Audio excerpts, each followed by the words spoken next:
Inside the tent, shadows danced on the walls. Sarah's heart burned hotter than the desert sun.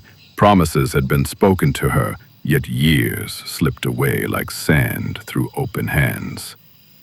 She waited, she prayed, she wept, and still, silence. A servant carried what she could not, a wound deeper than words, a jealousy that cut like a blade. Have you ever felt overlooked? Have you ever watched someone else hold the very dream you longed for? The laughter she once believed in had turned bitter. The waiting had turned heavy. And yet she too was seen. And so the servant fled, away from the tent, away from the whispers, away from the pain. Have you ever felt pushed aside?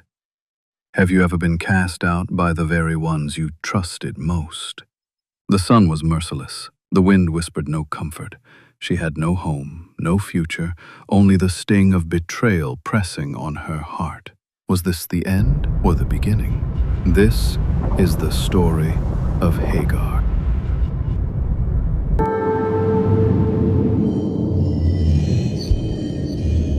Hagar was just a servant.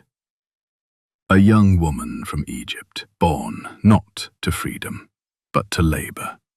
Her hands knew the weight of carrying water jars at dawn. Her back knew the sting of harsh words, and her heart knew what it meant to be unseen.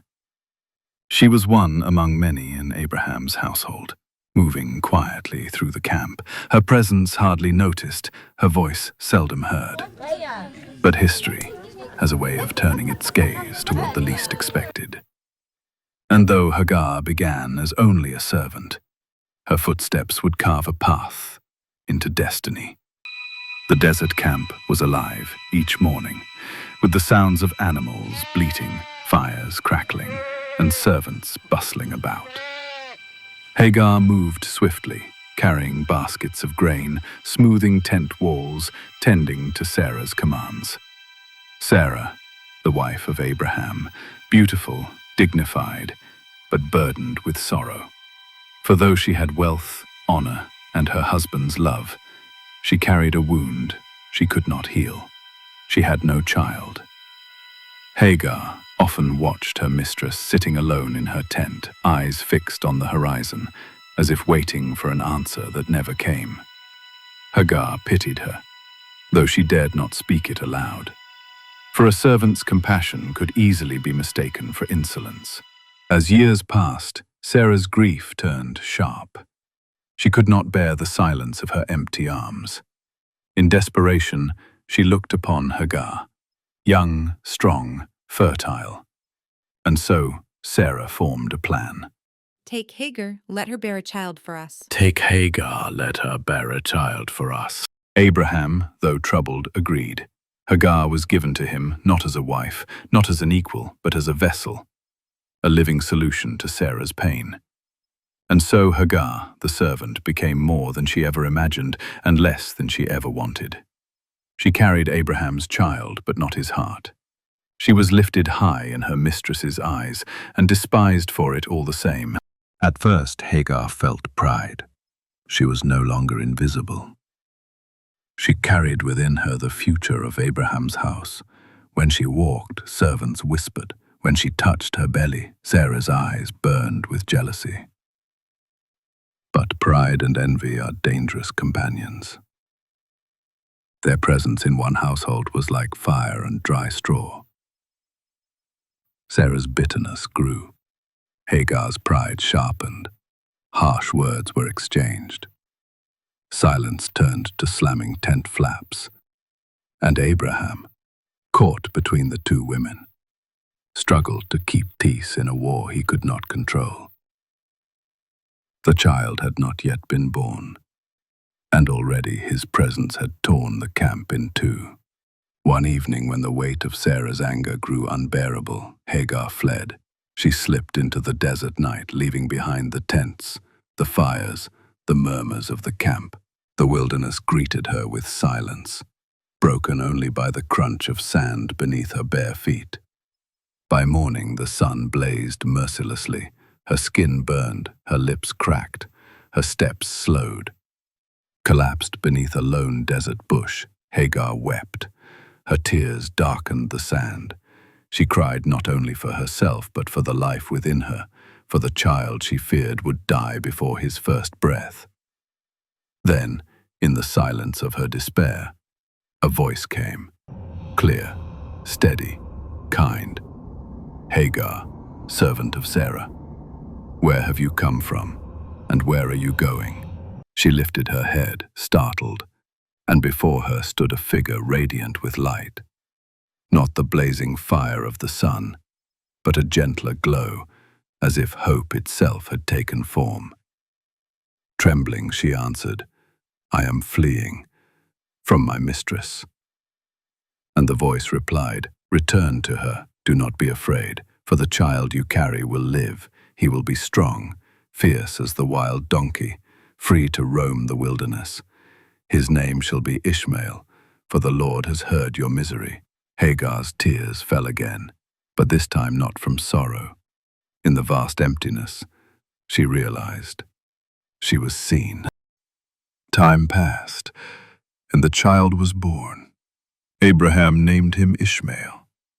And though Sarah's jealousy lingered like smoke, Abraham's face shone with joy, for he now held a son in his arms.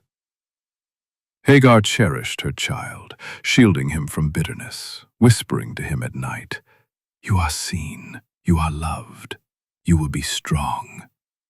But the years did not soften Sarah's heart. When at last, against all odds, Sarah bore her own son, Isaac, the household once again trembled under rivalry. Where Ishmael laughed, Sarah scowled. Where Isaac played, Ishmael was accused. Jealousy reborn demanded a price. One afternoon, Sarah confronted Abraham. Her words cut like a knife. Cast out the servant woman and her son. They shall not share in the inheritance with mine. Abraham was torn. Ishmael was his son, his flesh and blood. But Sarah's demand was unyielding. And so, with heavy heart, Abraham gave Hagar bread and water and sent her away once more, into the wilderness. The desert was crueler this time, the sun unrelenting, the sands endless. Hagar carried Ishmael until her strength gave way.